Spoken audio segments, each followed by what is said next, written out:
Ada orang yang sholat tapi susah meraih kesuksesan. Gagal lagi, gagal lagi. Ada orang yang sholat, doanya belum terkabul. Masalahnya apa?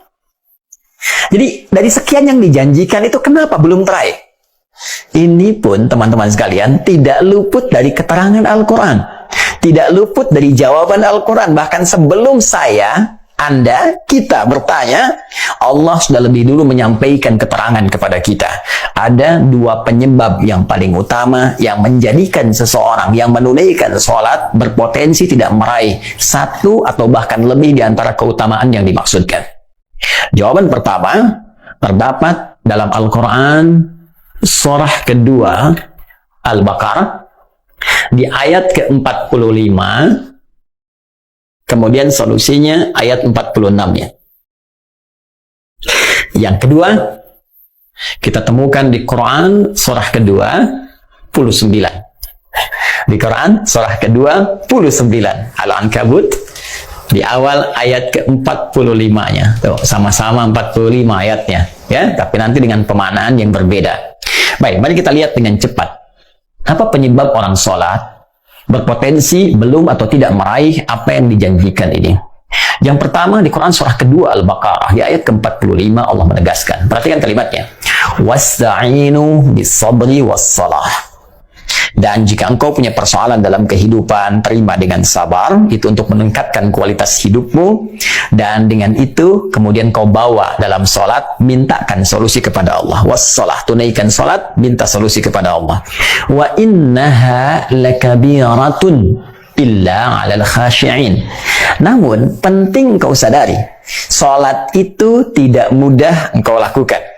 Awas, hati-hati tuh. Ya, ketika Allah menyandingkan sabar dengan sholat dan membandingkan keduanya, ternyata tingkat kesulitan menunaikan sholat itu lebih dibandingkan dengan sabar. Hati-hati. Artinya kalau orang tidak sabar menunaikan sholat, orang tidak serius menunaikan sholat, itu sulit kemudian akan menunaikannya dengan sempurna. Jadi lebih mudah dalam bandingan Al-Quran, lebih mudah kita belajar berikhtiar untuk sabar dibandingkan kita menyempurnakan untuk menunaikan sholat dengan baik. Kalau kita tidak serius. Nah, tapi Allah tidak berhenti sampai situ. Supaya Anda tidak bertanya, kalau begitu, kalau sholatnya berat, kenapa kita diminta menunaikan? Hei, belum selesai ayatnya. Allah berikan jalan supaya sholat ini mudah ditunaikan oleh kita. Tapi kalau Anda nggak ikuti jalannya, tetap akan sulit bagi Anda. Jelas, seperti Anda nggak tahu ilmu sabar. Karena nggak tahu ilmu sabar, susah bersabar. Nggak tahu ilmu sholat, ya susah sholat dengan baik. Maka ayatnya kemudian memberikan penjelasan kepada kita, illa 'alal khasyi'in, kecuali bagi orang-orang yang khusyuk dalam sholatnya. Jadi untuk menjadikan sholat itu termaknai, sholat itu mudah kita tunaikan, sholat itu benar kita tunaikan, kata Al-Quran pertama, tunaikan sholat itu dengan khusyuk. Ini poinnya. Khusyuk.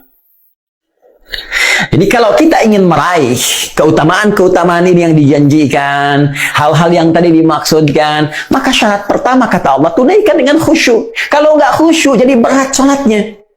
Kalau nggak khusyuk, jadi beban sholatnya. Jangankan saat menunaikan sholat, saat dengar azan pun jadi seakan beban. Suara apa ini? Ini kok panggilan tiap hari datang terus? Ya Allah, iman Anda di mana, Cepi? Jadi kalau kita nggak khusyuk, susah.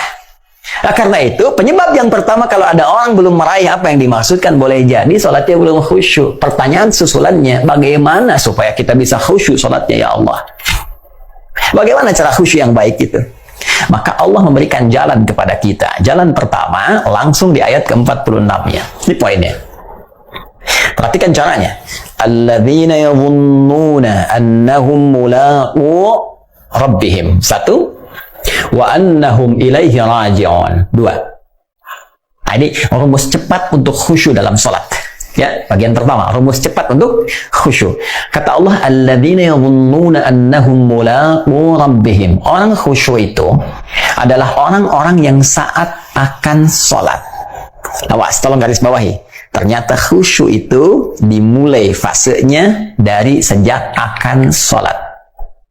Jadi jangan langsung dipahami saat sedang sholat. Ya, karena ternyata kekhusyuan itu, untuk mendatangkan kekhusyuan, fasenya dimulai saat akan sholat. Nah, orang khusyuk ini udah kelihatan saat akan sholat. Bagaimana penampakannya? Alladzina yadhunnuna annahum mulaqu rabbihim. Orang-orang yang khusyuk itu adalah orang-orang yang saat akan menunaikan sholat, dia sudah menyiapkan diri dan merasakan akan menghadap kepada Rabb-Nya.